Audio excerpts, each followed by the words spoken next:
Vou chamar o Lucas. Você. Aí você tem que aceitar. Vai aparecer pra você. Aí! Olha aí, deixa eu ajustar aqui, porque eu também não sei onde é que eu estou aqui, não mexi no. Aí, Você agora tá no sim. quarto dia da Semana Tech. Agora eu tava arrumando a câmera aqui, literalmente a luz chegou hoje, então eu tô testando ela em tempo real aqui com vocês. Nossa, e foi super legal, porque quando eu comprei, eu falei, eu não imaginava que tanta gente também tava querendo comprar um ring light. Aí começaram a perguntar, nossa, onde você comprou? Como é que funciona? Né? E aí você também comprou, eu fiquei muito feliz, deu certo, né? Não, eu tava precisando disso faz muito tempo já, preciso de luzes, porque não, a câmera não funciona muito bem, né? Então, sem luz o negócio é complicado, tem que ter alguma coisa. O ruim é só o óculos, né? Que fica esse círculo aqui na frente. Mas fora Ah, isso, mas é tão bonitinho o círculo que deixa no olho. Eu acho que fica divertido. E como é que foi o dia? Tudo bem? tudo bem, tudo tranquilo. Um dia cheio de palestras e coisas aqui para completar, mas estamos vivos até hoje, então bola para frente. Você deu uma palestra em inglês hoje, né? Que você falou. Hoje sim, hoje a gente fez, eu e o Eric, a gente já estava participando de um evento lá no JS VidCon, que é um evento israelita, eu acho. Então a empresa que organiza é de lá de Israel, mas o evento é global, né? Então ele é transmitido em tempo real assim para todo mundo. E foi bem bacana, assim, as talks elas são pré-gravadas, mas depois a gente entra para fazer um Q&A, né? Então hoje eu participei da talk, da parte de perguntas e respostas, foi bem bacana. Que bacana. Então o dia já foi cheio e ainda tem a live aqui com a gente, que a galera mandou muitas perguntas sobre o web.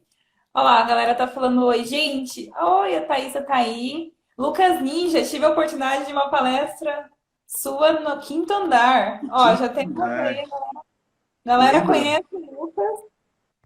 Mas lembro pessoalmente dessa para se palestra. apresentar, né, Lu? É sempre legal falar assim, repetir o que a galera já sabe, já, tudo que você vem fazendo. Então, assim, antes de a gente falar sobre o web, quem que é o Lucas?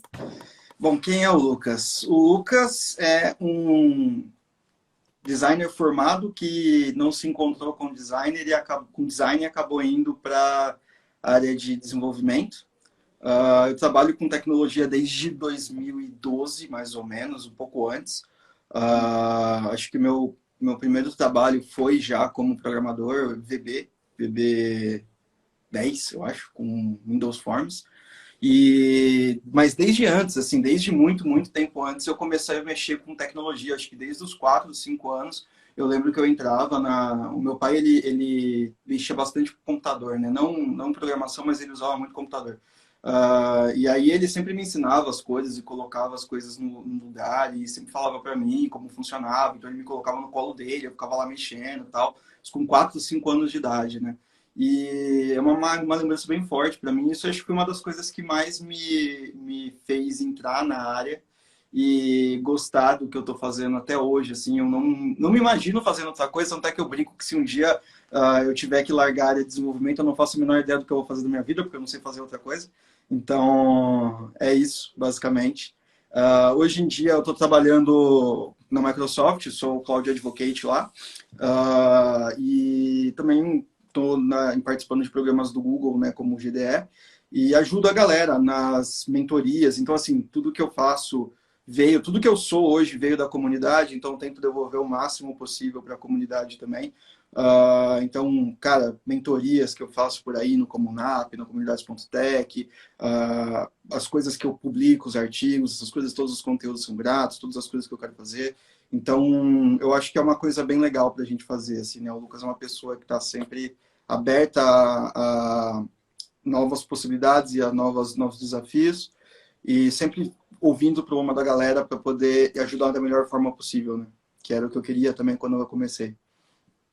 Então, você praticamente assim começou no universo de TI com 4 anos de idade, se for para a gente falar assim, né? Seu pai, ele estava já nesse universo? Seu pai, ele era programador, ele era analista? Como é que funcionou isso? E aí ele te trazia para esse mundo e te mostrava as coisas? Não, meu pai ele é muito curioso, na verdade, né? Meu pai ele é técnico de eletrônica, formado, só que ele não seguiu a área de eletrônica, fez psicologia e hoje trabalha com administração. Tipo, não tem nada a ver.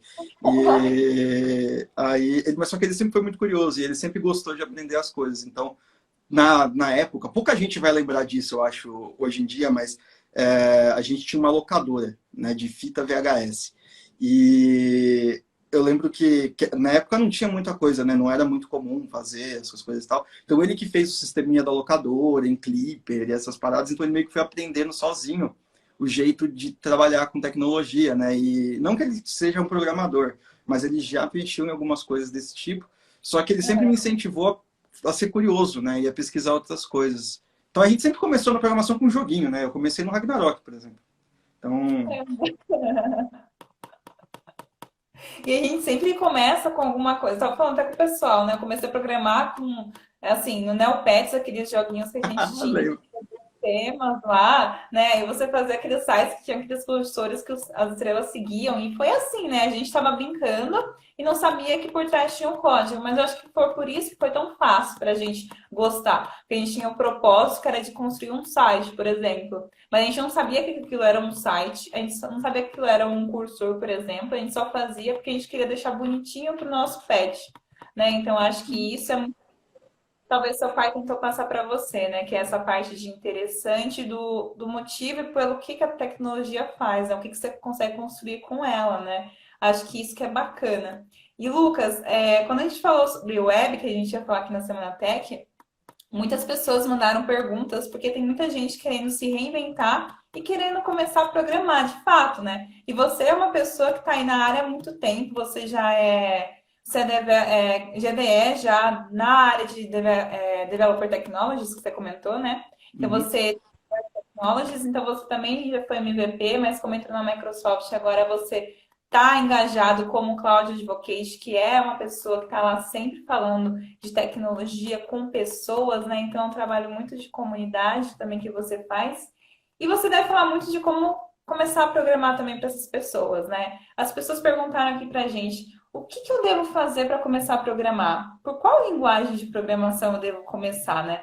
E aí teve uma pergunta também que acho que se relaciona com isso, que é assim: tenho 32 anos e quero ingressar na área de TI. Fiz técnico de informática há 13 anos atrás, mas não segui. Dicas por onde começar. Estou estudando JavaScript. O que que você tem a dizer para isso? Dicas? Qual que é a linguagem de programação que eu começo? Olha, a web hoje, né, é muito focada em JavaScript, então tudo que você for fazer na web você vai precisar. Se for no front, né, a Thaís, ela tá aqui para causar discórdia, né, A fazendo Thalita tá falando aqui de assembly. começar com assembly. Então, assim, a web ela é muito genérica. Então, assim, se você está fazendo desenvolvimento web, você pode começar por várias pontas, né? Então, você pode fazer um back-end, você pode fazer um front-end, pode fazer UX, você pode fazer full stack, você pode fazer mobile, você pode fazer várias coisas, né? Hoje em dia, a linguagem mais top de linha para o que está mais em alta é o JavaScript, sem dúvida. E eu não acho que ela vai ser uma das linguagens que vai morrer muito cedo, até porque ela é muito versátil, ela faz muita coisa.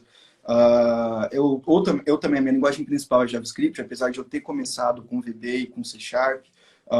Eu passei pelo PHP, fiquei 5 anos com PHP também. Então, assim, a linguagem em si é uma coisa que eu falo para muita gente, né? Não define um programador. Então, tipo, você não é um programador para uma linguagem, né? Tanto é que as linguagens, elas morrem muito rápido.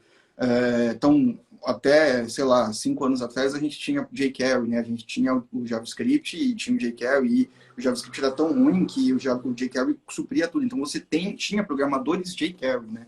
E hoje ainda existem esses programadores jQuery, mas só que a galera não tem mais essa evolução. Então, a linguagem, você não pode se pegar e aprender uma linguagem específica.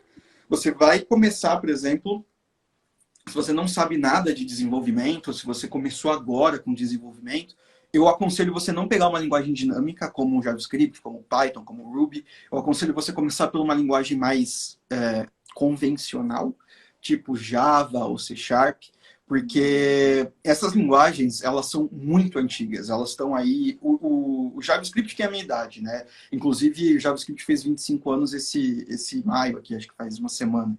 Então, o Java, ele tá aí há mais de, sei lá, tá de 1990, eu acho, 93.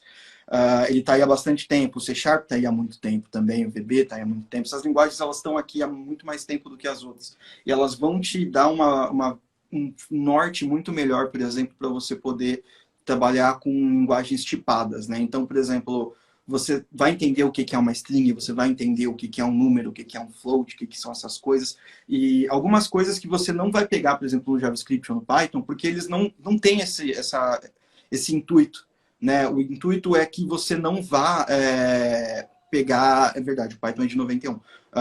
Você não vai pegar o conceito de tipos trabalhando numa linguagem dinâmica. Então, eu sempre aconselho a galera a começar, se você não programa nada, nunca programou, sempre comece numa linguagem que seja mais complicada. Então, por exemplo, um Java, um C Sharp, e vá para uma linguagem mais simples, né? Mais simples entre aspas, que exige menos do desenvolvedor, como JavaScript, ou Python, ou Ruby, porque essas linguagens elas vão fazer muita coisa por você se você já sabe programar. Então, por exemplo, hoje em dia, quando você já está programando há 10 anos, 12 anos, 15 anos, você não vai ficar pensando muito em strings, em números e essas coisas. Então, você não precisa você precisa fazer algumas coisas, entendeu? Só que é legal você saber os conceitos, da mesma forma como é legal você saber estudos de dados, algoritmos, essas coisas. Então, para quem começou agora, estudem os básicos, estudem as bases, estudem ciência da computação, estudem algoritmos, estudem estudos de dados,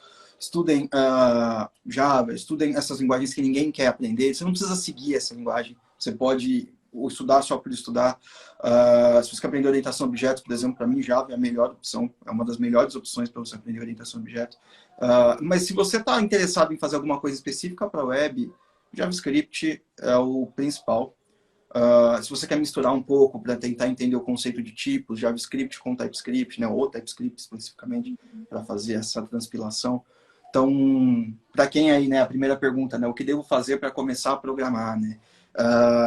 Você tem que estudar muito. Então, você tem que estudar muita base, você tem que ter o gosto e a prática de ir atrás e querer desenvolver alguma coisa própria. E por qual linguagem devo começar?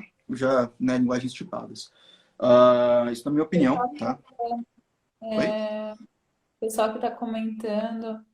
Oi, o Du tem um canal no YouTube sobre Python.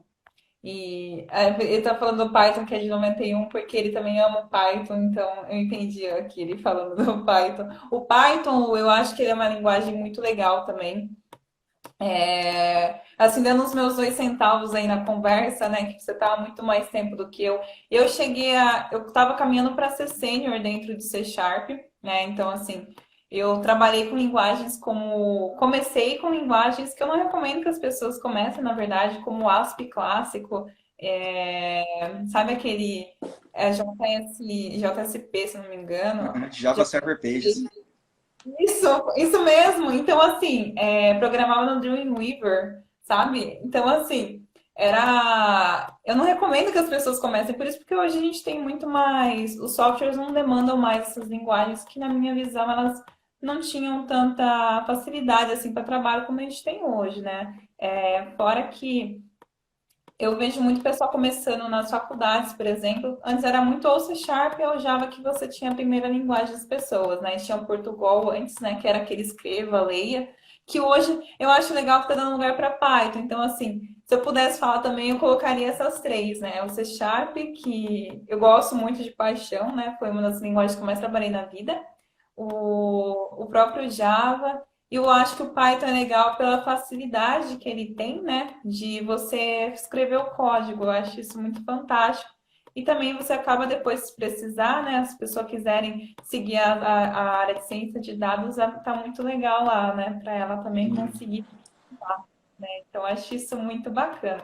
E é legal que você comentou isso, principalmente na estrutura de dados.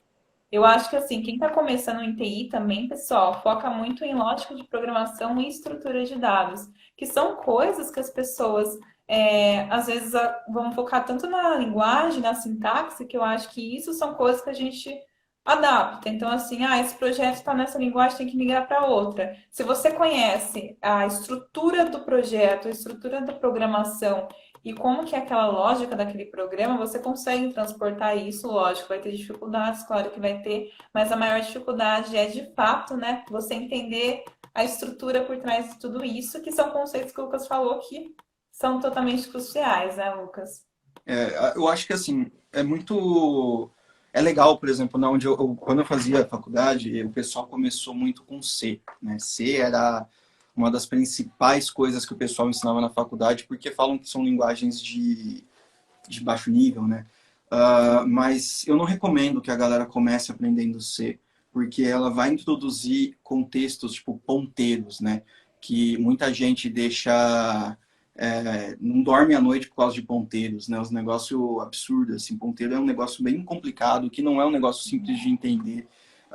Mas, ao mesmo tempo, eu acho que é legal você aprender C, porque, por exemplo, no C você tem uma visão muito mais clara de estruturas de dados. Então, você consegue ver bases de programação que você não veria, por exemplo, se você estivesse estudando Python nem JavaScript, porque algumas dessas linguagens, por exemplo, JavaScript, ela não é orientada a objetos. Então, eu não conheço muito sobre Python, né? O pouco que eu conheço morreu no Python 2, mas o JavaScript ele não é orientado a objetos. Então, tudo que você cria nele vai se transformar apesar de chamar objeto, ele não é orientado a objetos. Classes são todas coisas sobre syntax sugar mesmo, em cima da coisa. E você perde um pouco desses conceitos, dessas ideias de como você vai fazer algumas coisas, entendeu? E às vezes a diferença entre você ter uma aplicação performática e uma aplicação usável é uma estrutura de dados, um algoritmo que você fez, então complexidade ciclomática, essas coisas que a galera vê às vezes só na Wikipédia, né? Tipo ODN, OLOGN, essas coisas assim. Então, são coisas que você vai eventualmente usar. Então, assim, o pessoal fala, putz, vou aprender isso, nunca vou usar. Tem coisa que você nunca vai usar mesmo, mas se eu vou aprender isso para a gente nunca usar, você vai, tudo que você for aprender, pelo menos em tecnologia, você vai um dia ir para utilizar isso, sabe? Sim, sim. E aí, então, pessoal, assim, só para sintetizar, você que está começando a programar agora, tenta não focar em. Vai pesquisar qual que é a linguagem mais usada no mundo e focar direto nela e aprender um projeto do zero com ela. Talvez não é a melhor solução, né? Então, primeiro entender o que funciona por trás disso tudo, que é estrutura de dados, lógica de programação, algoritmos, até mesmo a teoria da computação, acho que é muito importante você ter isso em mente.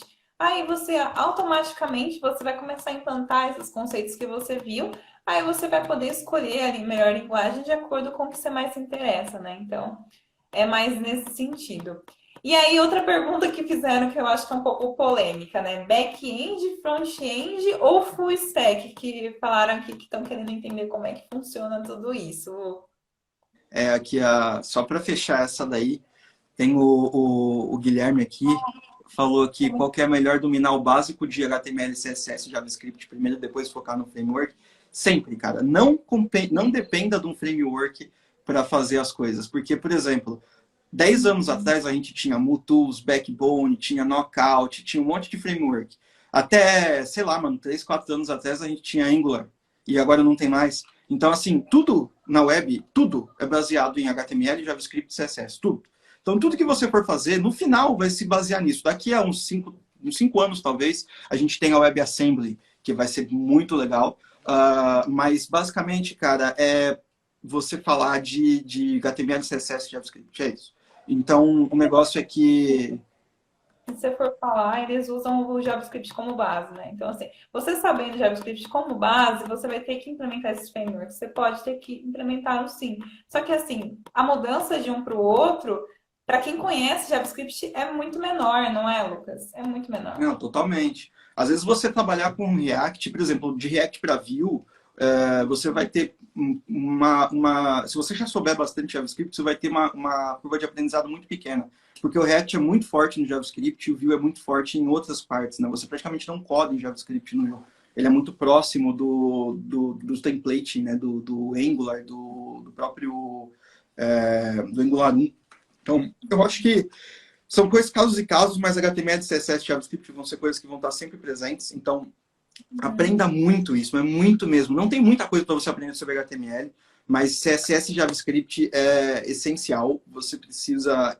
Não precisa ser fera em CSS, nem ser fera em JavaScript, porque aí a gente entra naquele caso, né? Back-end, front-end ou full stack. Então, o que, que é um, o que, que é outro, né? O back-end é quem trabalha na parte do servidor, sendo muito estereotipado, é aquele cara que, ou aquela pessoa, né? Sendo neutro, é uma pessoa que ela vai ficar, por exemplo, é a pessoa que está tipo, dentro do porão da caverna do Batman da empresa, que está no escuro, assim, e são pessoas que a galera fala que são difíceis de lidar, é aquele cara barbudo que você vai encontrar que usa o Linux compilado na mão, o pessoal fala que é back-end. Então, geralmente o back-end é quem trabalha com o lado do servidor. Então, você não vai estar trabalhando com visão de usuário, você não vai estar trabalhando com nada disso. Você vai estar trabalhando com APIs diretas, trabalhando com lógica propriamente dita. Oi? Melhor coisa para mim o back-end. Sempre gostei Também. muito. Eu sou péssimo, eu falei, eu sou um designer que não seguiu essa área de designer porque eu não tenho nenhum dom artístico. Então, eu sou péssimo em front, muito ruim. Nossa, naquela E época você colocava um código, uma div, e aí depois ia parar, você perdia o objeto, você não sabia para onde foi, desvirgulava. Falei assim, ah, deixa margem quieto. negativa, normal, normal. Mas assim, a maior parte da minha vida eu fui full stack, então eu conheço um pouco de front, conheço mais de back-end do que de front-end, mas eu acho que o ideal é você ser full stack. Você tem que saber um pouco de cada coisa, então você tem que saber como você faz um front, você tem que saber como você faz um back-end, mas você não precisa de fato focar, você não precisa ser o melhor front-end, o melhor back-end de todos. Porque além do front e do back-end, front-end é quem trabalha com interfaces, né? Então, além do front e do back, você também tem infraestrutura. Então, infraestrutura é uma coisa que é raríssimo você ver um desenvolvedor que sabe back-end, front-end e infraestrutura, porque são coisas que parece que não se encaixam. Mas você vai fazer um site, por exemplo, pensa como você está fazendo uma aplicação para você, alguma coisa que você vai usar. Você precisa do seu front-end, para você ter os seus usuários acessando esse front-end. Você vai ter o seu back-end, que se comunica no modelo cliente-servidor, e você tem que subir esse servidor em algum lugar, entendeu? Aí você vai ter que saber Linux, você vai ter que saber Bash, você vai ter que saber linha de comando. Então, são coisas que você acaba indo puxando uma para outra, entendeu? Então, isso que eu acho que é legal, assim, não existe o melhor, né? Back-end, front-end ou full stack. Existe o que você está precisando no momento. Se você precisa de front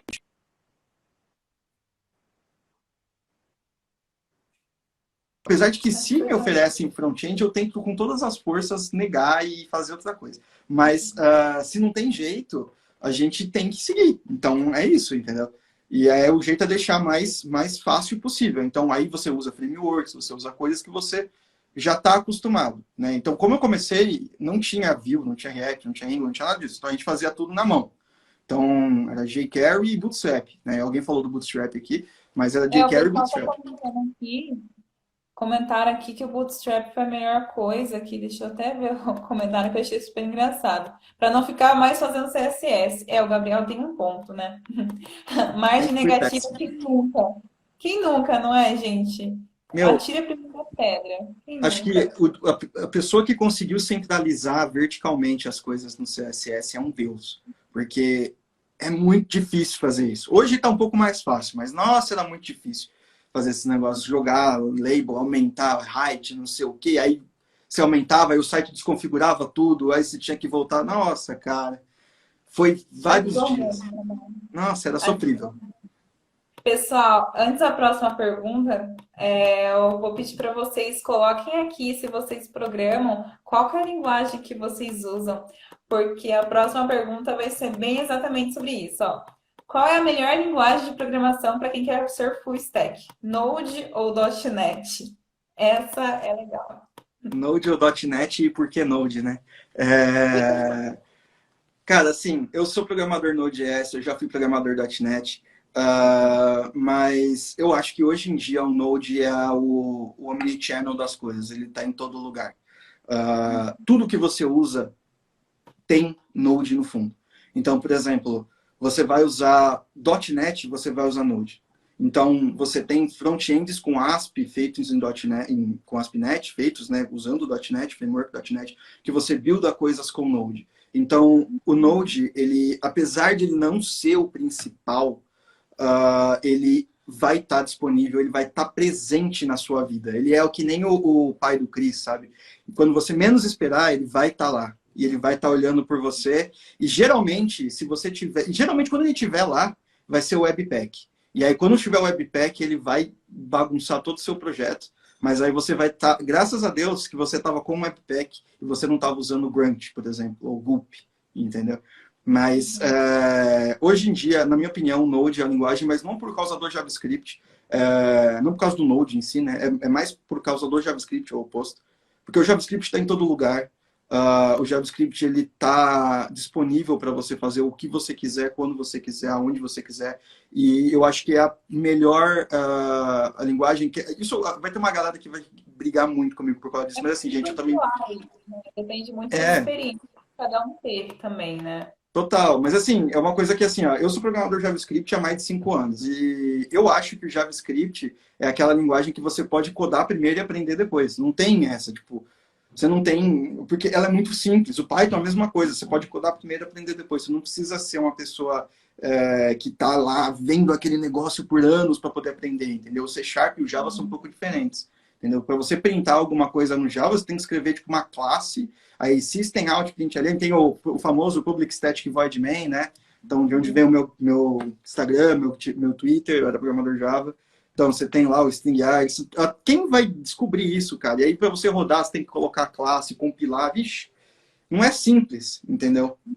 Então, as linguagens mais simples estão ficando, as coisas estão ficando mais simples para as pessoas conseguirem fazer coisas mais rápido. O .NET Core é uma puta proposta. Eu gosto bastante. Eu, como programador que já foi .NET, eu gosto bastante. Eu já programei em Node também. Porque, assim, quando você trabalha em fábrica de software, você não pode falar assim, eu só vou programar nessa linguagem e pronto. Assim, no meu caso foi assim, né? Então, vinha um projeto diferente, eu via muito como oportunidade, né? Então, mesmo sendo programadora .NET, quando veio um projeto em Node para mim, eu fiquei muito feliz. Porque, assim, ia ser uma oportunidade de aprender algo que é o JavaScript para back-end, né? Então, assim, o Node te dá muita liberdade para você fazer muita coisa. Você consegue criar servidor ali de uma forma muito fácil, dinâmica, né? Então, assim, eu vi o Node muito bem também. Eu acho que dá para você criar coisas incríveis com ele. E, assim, acho que depende muito do projeto e do propósito que você está trabalhando, né? É difícil falar realmente qual que é uma melhor ou do que a outra. Você falou aí do Node por conta da sua experiência, que você trabalhou muito mais com ele, você viu o potencial que ele tem, né? Mas isso aí acho que é muito relativo. Memes na live, estamos tendo memes na live, Ricardo. Deixa eu ver quem mais. O Álvaro tá aqui. Oi. De Lua Python. Ah, eu esperava outra coisa de você, Letícia.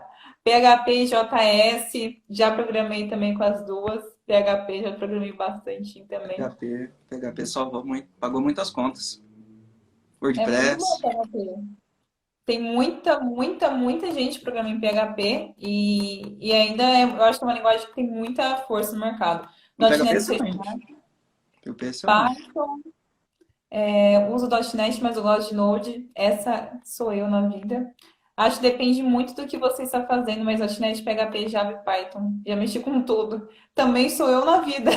É, pessoal, tem muita gente. Ó, a WordPress não. Não, eu também não gosto de WordPress, gente. Se tivesse alguma coisa que eu pudesse eliminar do mundo, seria o WordPress. Nossa, Mas, mas eu tanto ódio. Acho que antigamente que existia ser Deus e ser Sharp. Hoje você tem que se adaptar à velocidade das mudanças que está vindo muito rápido. Gente, traga um troféu pro Gabriel. Acho que é exatamente isso.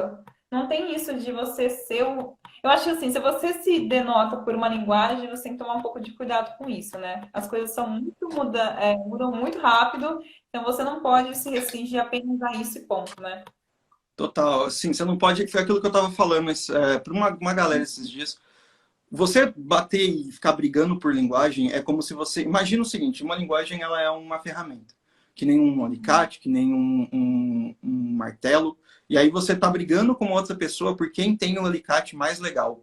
Então, Sim. você viu como parece absurdo quando você fala desse jeito? Então, eu acho que as pessoas não têm que brigar por linguagem, as pessoas têm que brigar por melhores implementações de coisas mais rápidas, coisas mais performáticas. Se alguma linguagem, por exemplo, a nossa, porque eu descobri um jeito que a galera coloca no do Vue e do React, né? Ah, descobri um jeito de fazer isso aqui mais rápido que React. React é uma bosta. Meu, não tem nada a ver, entendeu? Uhum. Então, é isso, assim, no geral. Perfeito. Como criar um software escalável? E aí perguntaram aqui também que tem relação, né? Como manter meu site 100% otimizado, tanto voltado para a experiência mobile e desktop?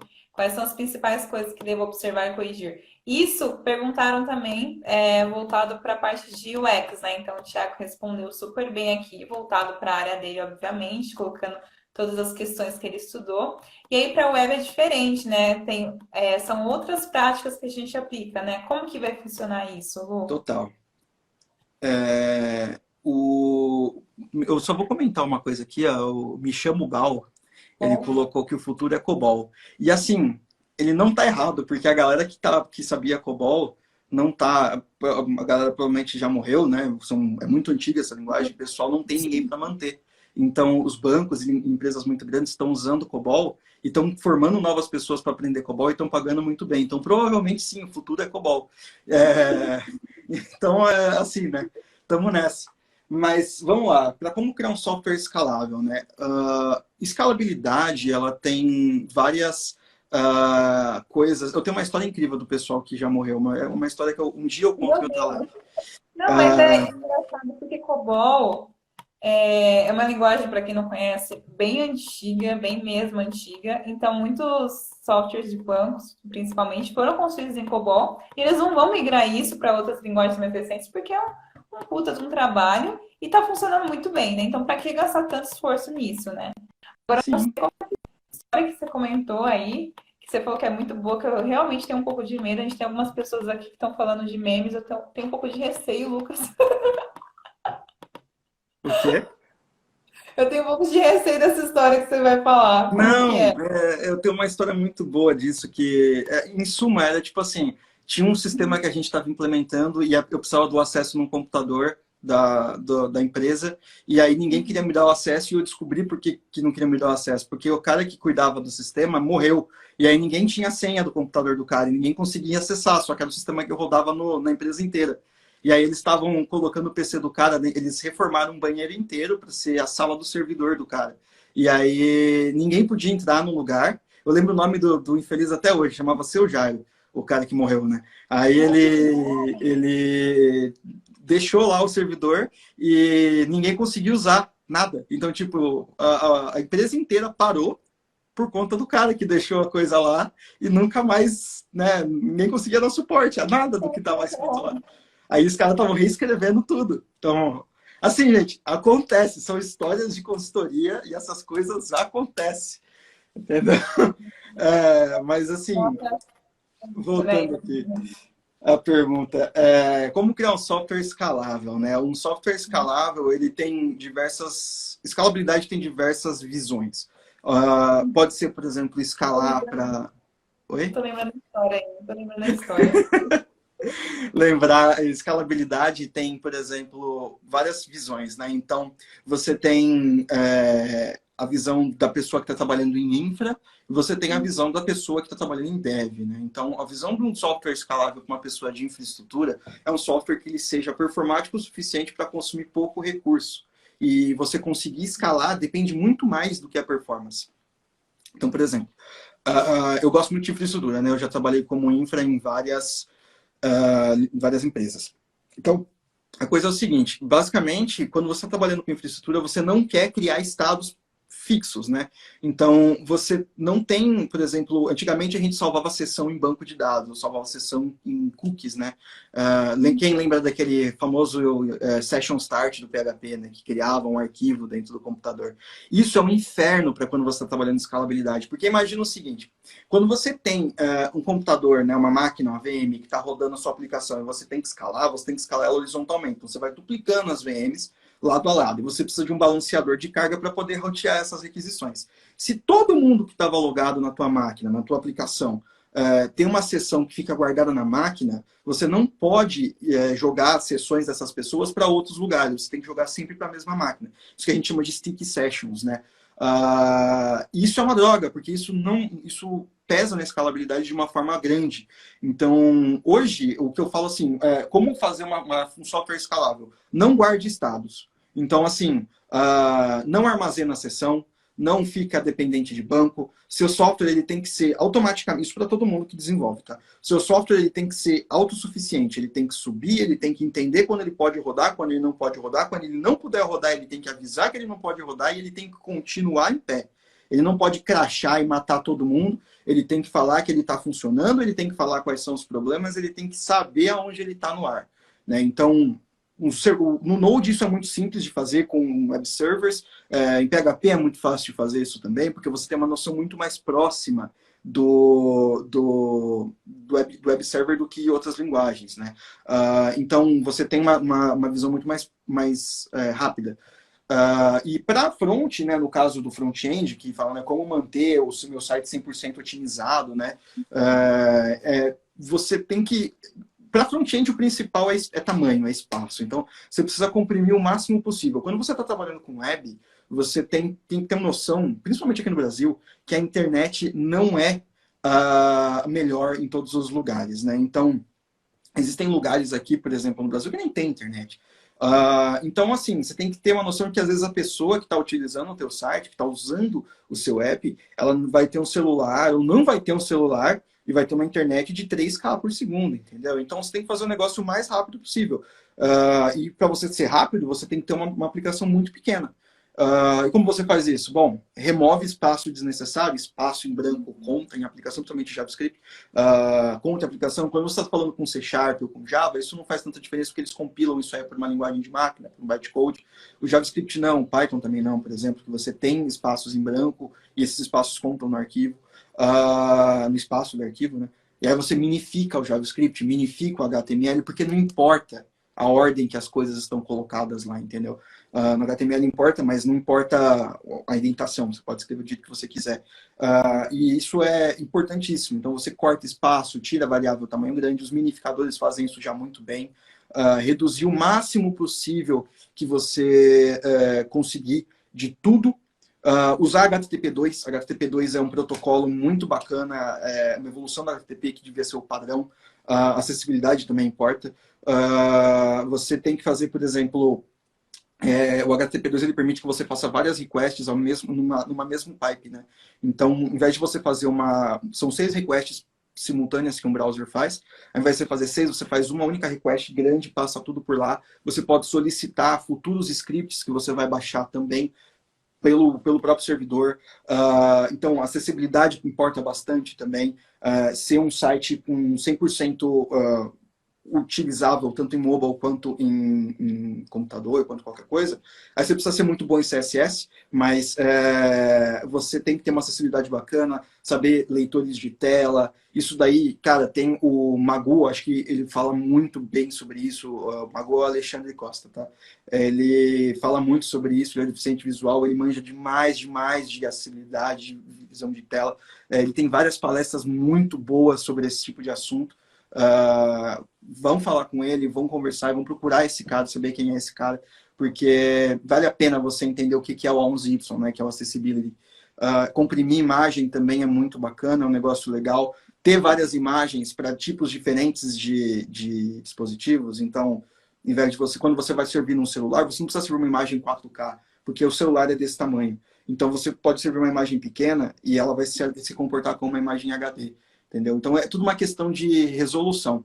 Então, dividir, comprimir imagem, tudo bem que assim, quanto melhor e mais performático é o seu software, mais caro ele vai ficar para manter. Então, não é todo mundo que vai conseguir fazer acessibilidade, não é todo mundo que vai conseguir de reduzir o conteúdo, não vai ter todo mundo que vai conseguir fazer várias imagens. Mas o melhor é fazer esses processos. Existem ferramentas, por exemplo, o Lighthouse e eu não esqueci o nome da outra, que fazem esse tipo de análise para você. Então, vão atrás dessas ferramentas, são da Google, são de outras coisas. É bem legal para isso, sabe? E é legal que você comentou sobre imagens também. Por exemplo, você trafegar a base 64, às vezes vai pesar muito o seu site. Você vê a duração dos requests, eu acho que é muito importante. O peso desses requests, né? Então, assim, eu tive um projeto que eu tinha que otimizar, né?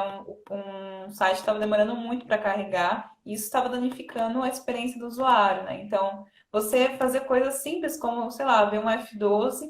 Aí você vê que está demorando 2 segundos para carregar um request. Então, analisar formas de diminuir isso, talvez eu trafegar menos dado, como eu trafego, colocando num blob, faço isso. Então, assim, você tentar usar essas ferramentas que às vezes são simples, né? Mas estão aí a seu favor, para tentar analisar de fato o que pode ser melhorado, né? Diminuir um tempo, colocar isso numa procedure, como é que está sendo feito esse processo, o que faço para melhorar isso, né? Sobre acessibilidade, na segunda-feira a gente conversou com o Thiago, que é de UX, ele falou de várias ferramentas também, né?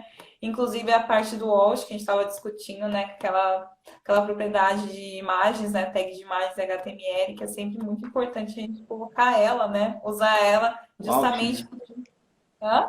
O Alt, É, sei. o pessoal tá falando aqui, já trabalhei em projetos com 144 pessoas, era uma coisa absurda. Ele mandou aqui também, o Web Page Test chamava a outra ferramenta. Ah, entendi. Deixa eu ver o atividade. Nunca ouvi. Muito boa. Aí a gente tem aqui uma outra pergunta, né? Que a gente está quase acabando já. Eu acho que é a última pergunta. Pessoal, se vocês tiverem mais alguma dúvida, podem mandar no chat, tá? Aproveitem a presença do Hugo aqui, que aí a gente também conversa. A automação tecnológica em todas as esferas será a tendência no mundo pós-pandemia? Quais são as previsões sobre o futuro desenvolvimento web? Eita. Vamos lá. O pessoal quer fazer polêmica hoje. Eu acho que um mundo pós-pandemia vai ser mais voltado a. Não, eu não acho que é automação, automação tecnológica, eu acho que vai ser mais voltado a interação entre pessoas, porque agora a gente está tendo que fazer. O front-end vai acabar. A gente está tendo que fazer várias.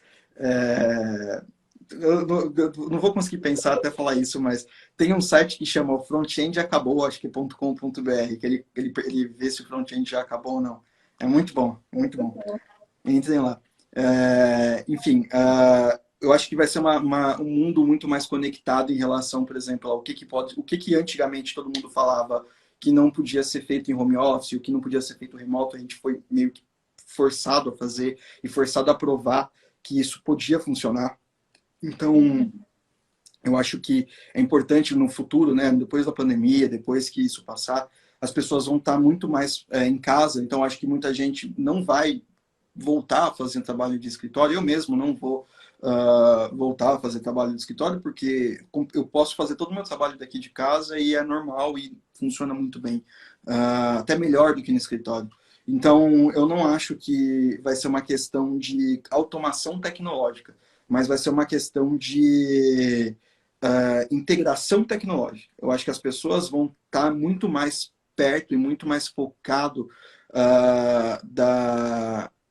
na tecnologia do que pensando em como que elas vão simplesmente desenvolver as coisas e tudo mais. A pessoa vai começar a confiar mais no trabalho das ferramentas, no trabalho das pessoas. Por exemplo, aquele GM, aquele PM, que era muito microgerenciador e ficava o tempo inteiro perguntando o que você estava fazendo, como é que você estava fazendo.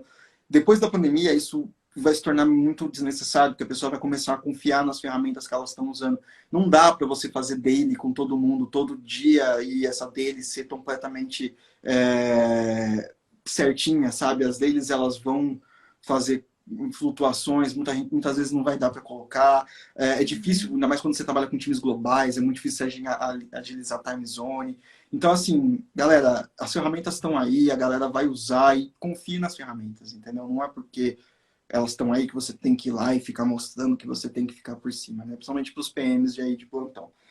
E previsões sobre o futuro da web. Vamos lá.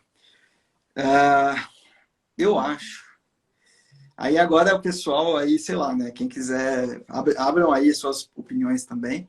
Mas eu acho que a web no futuro ela vai migrar do JavaScript nos próximos 3, 4 anos. A gente vai ter uma adoção bem grande do WebAssembly. Então, eu acho que quem puder, quem quiser aprender o WebAssembly agora é uma boa oportunidade. As linguagens elas vão se tornar irrisórias para quem está desenvolvendo com WebAssembly, porque eles vão todos compilar para o mesmo conteúdo. Então, você pode desenvolver web com C Sharp, web com Java, web com o que você quiser, vai poder, né? Eu acho que no futuro a gente vai ter um crescimento muito grande de algumas linguagens que hoje são menores, como o Go e o Rust, para web, principalmente o Rust, eu acho que está crescendo muito. Algumas linguagens eu acho que vão morrer, não acho que vão evoluir muito além dos outros dias. Então, por exemplo, linguagens que tendem a declinar, mas não a morrer completamente, são Java, são C Sharp, são linguagens mais antigas, até o próprio Python e o JavaScript, eu acho que tendem a declinar um pouco em favor dessas linguagens mais novas. E aí, eu acho que a opinião controversa da coisa, né? Eu acho que não vai mais existir um modelo de aplicação que seja desktop only, né? Que nem a gente tinha antes, que a gente desenvolvia Windows Forms e tal. Tudo vai ser um client de alguma coisa que você pode acessar web, que nem, por exemplo, o VS Code, entendeu? O browser vai se tornar a ferramenta principal de quase qualquer computador. E eu acho que os dias assim de instalar alguma coisa no computador estão contados com os PWAs. PWA é uma coisa que eu acho que vai surgir, vai pegar muita força. Ainda, né? Demais, demais. PWA, para quem não conhece, pessoal, são os Progressive Web Apps, né? Que são como se fossem sites, né? Que você acessa, mas com a experiência de um aplicativo, né, Lucas? De forma bem resumida, seria isso. Sim, são aplicativos, praticamente você consegue instalar a página como sendo um aplicativo no seu celular, e eles são progressivos porque eles baixam os conteúdos conforme você vai utilizando, né? Então, se você, vamos supor, um aplicativo, um PWA bem famoso é o Outlook e o Quinto Andar. O Zé Delivery, para quem gosta de bebida, também é um aplicativo bem famoso. Um PWA bem famoso. Você baixa, por exemplo, a página inicial, e aí se você precisa solicitar uma outra página, ele vai baixar aquela página e vai guardar em cache, né, aquela página, como se fosse um site mesmo. Então, quando você baixa um site, quando você entra no site, você baixa a home, e essa home ela vai solicitar outras páginas no futuro. Né? IoT também é o futuro, tem bastante coisa relacionada a IoT, mas embora eu acho que a IoT, apesar de ser muito bem visto no futuro, eu acho que no futuro do IoT todas as coisas vão ser conectadas com a internet. Não necessariamente que vão deixar de existir coisas a favor do IoT, entendeu? Eu acho que vai ter mais IoT do que outras coisas, mas Eu acho que a IoT é assim, é necessário, né? Não tem nem o que falar. Eu acho que assim, une muito com o que você falou, né? Que a gente vai ter que colocar cada vez mais o foco no browser e ainda a gente vai ter que pensar que vão ser vários dispositivos diferentes. Então você não vai mais estar fazendo, na minha visão, né? Eu falando como pessoa que está chegando agora aí na área, mas assim, você não vai poder mais pensar que vai funcionar apenas no mobile e no meu computador. Porque a gente vai ter N dispositivos, né? Então você vai ter que pensar naquele site sendo a sua experiência para qualquer dispositivo possível. Justamente porque o IoT vai estar aí unindo qualquer coisa com qualquer coisa, né? Então você tem que tentar pensar cada vez mais em otimizar a sua experiência para que ela seja a melhor possível, né? Enxugar qualquer desperdício que exista para conseguir garantir que aquilo vai funcionar, seja qual plataforma for, né? sim, totalmente. Ainda mais quando você estiver pensando em questões como o WebAssembly, que você vai poder rodar em outros lugares também. Então, você vai ter que otimizar para muita coisa. Então, eu acho que o futuro da web ela é ser universal. Eu acho que vai ter um momento onde a gente vai até... Aí a galera vai me xingar muito, mas eu acho que vai ter um momento onde a gente vai começar a deixar de codar de fato. A gente vai começar a usar cada vez mais a forma descritiva de se fazer apps, né? Então a gente vai descrever como a gente quer as coisas e essas coisas vão acontecer. Então como, por exemplo, o Kubernetes funciona hoje, você consegue fazer deploy de aplicações inteiras só descrevendo como você quer que elas funcionem. Você está fazendo desse jeito. Hoje, por exemplo, eu já publiquei esses dias, eu até fiz uma live com o Igor, como eu publiquei um back-end completo em GraphQL, eu não codei uma linha de código, eu não fiz nada, fiz uma linha. Eu simplesmente usei o poder de containers, de outras coisas, para poder criar um back-end já feito. Obviamente, alguém vai ter que codar, mas eu acho que cada vez menos pessoas vão ter que codar no geral, assim, entendeu? O no-code vai acabar surgindo, né? As ferramentas de desenvolvimento rápido. Eu não gosto muito, mas... Pensando mais na estrutura e no pipeline como um todo do que apenas sendo a pessoa que está por trás da máquina, né? Ali apenas escrevendo código. Aproveitando até a deixa que você falou, né? Já que a live está acabando já, tem só mais 10 minutos. Eu queria que você falasse então aí um pouquinho do livro que você tem sobre Kubernetes e aí você também falasse dos seus trabalhos antes das nossas 5 perguntinhas rápidas que eu faço para todo mundo que vem aqui comigo. Bom, eu publiquei um livro de Kubernetes ano passado, em agosto. Eu vou atualizar ele esse ano. Eu estou para atualizar ele, o pessoal já pegou alguns problemas com as novas versões. Então, o link para ele, né? Eu publiquei esse livro pela Casa do Código. Então, o link para ele é tudo sobre kubernetes.tech. Tá lá o site, tá tudo mais. Depois eu vou deixar os links na minha própria, no meu próprio Insta aqui no meu story. Vou publicar no meu Twitter, isso tá fixado no topo. É só entrar lá e pegar. Eu também publico constantemente coisas no Dev.to e no Medium. Vou voltar para o Medium, vou ver como é que tá as coisas agora. E eu posto muita coisa no Twitter, eu estou muito ativo sempre no Twitter e muito ativo sempre em outras redes sociais, como o LinkedIn também, sempre publicando conteúdo, sempre vindo coisas novas, eventos, coisas que eu estou fazendo. Então, quem quiser me seguir lá, pode seguir. O meu Twitter é o mesmo handle do meu Instagram. Quem quiser seguir no Instagram pode seguir também, mas assim, o Instagram vocês vão conhecer o Lucas Pessoa, por trás do Lucas Dev, o Lucas que tira foto, o Lucas que faz cerveja. É esse tipo de gente que vocês vão ver aqui. Raramente coloco alguma coisa de desenvolvimento no Instagram, mas quem quiser trocar uma ideia pode ir lá também. Para todo o resto, o meu site eu acho que é o ponto principal. Quem quiser entrar em contato comigo por qualquer ponto, qualquer lugar, pode ir lá, pode entrar em contato. Eu estou sempre aberto para responder. Todas as minhas redes sociais estão lá, inclusive o Telegram. Quem quiser entrar direto, o contato está lá. Meu site é lsantos.dev. Então, ele é muito feio ainda. Eu estou mudando ele, tá, gente? Se vocês forem no GitHub, Também vocês vão tem ver. o front-end. Então, eu estou deixando o front-end por último, que eu não quero fazer ele. Não adianta Mas você fugir, vai chegar naquela hora, você sabe disso. eu sei, pior que eu sei. Eu estou usando geradores estáticos agora, eu estou usando o Hugo para fazer o meu site. E eu não sei absolutamente nada de Hugo, então está demorando um pouquinho, mas se vocês forem lá, vocês vão ver que tem uma branch V2 no meu site, então significa que eu estou trabalhando nela. Além disso, né, até uma coisa legal que eu nunca falei muito, mas eu estou focando bastante esse ano agora com a pandemia também, aproveitando para focar em projetos open source. Então, no meu GitHub, lá no meu site também, o GitHub, eu não vou nem me importar em soletrar ele aqui, porque Lucas Santos é um nome que é muito comum, entendeu? Então, assim, eu nunca tenho um username para nada, então eu tenho que ficar inventando coisas, assim, sabe? Mas está no meu site lá, está no meu Twitter também. Eu estou trabalhando bastante em projetos open source, então quem quiser ajudar nos projetos, eu estou muito feliz se alguém puder me ajudar também. A gente está trabalhando alguns SDKs, tem umas ferramentas para GraphQL também que eu estou mantendo. E a ideia é criar ferramentas maiores para a comunidade como um todo. Todas as ferramentas são gratuitas, todas as ferramentas são open source. Não tenho interesse em ganhar dinheiro com nenhuma delas. Tanto é que todas as licenças elas não são MIT, porque eu não tenho interesse em ganhar dinheiro com elas. Tanto é que elas são GPL3. Então, obrigatoriamente, quem for usar precisa ter a licença de código aberto também. Então, eu gosto de manter essa coisa. E, bom, acho que de mim e dos meus conteúdos é isso. Eu vou começar agora nos próximos meses. Esperem novos conteúdos em vídeo, em lives, eu não sei ainda que. Agora que ele tem uma ring light, ele vai fazer uso dela diariamente. Então, Agora que eu tô blogueirinho, vou fazer unboxing.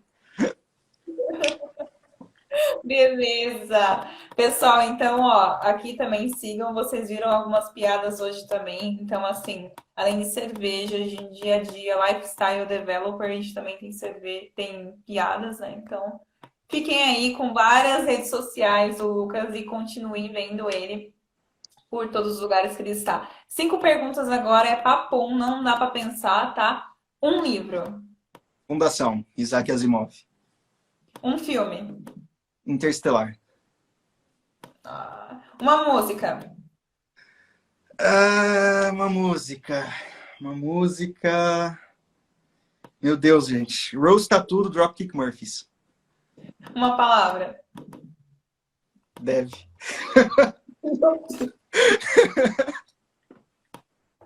Uma pessoa. Uma pessoa, Bill Gates. Não, Nossa, muito deve. É, não vou usar o Bill Gates. Uma pessoa, Carl Sagan. tá. Boa também. É uma mania. Minha? É bom, né? É bom. É a Pode ser que a pergunta. minha. Olha só. Eu tenho uma mania muito chata de ter que arrumar todas as coisas em pares. Eu não gosto de coisas ímpares. Você é daqueles que coloca o volume da TV também no 40. No... Sim, todos terminados em 0. Ou em 5. O meu contrário, eu coloco no ímpar. Eu Nossa, gosto de mano. pôr 59, Não, sabe? nossa, não.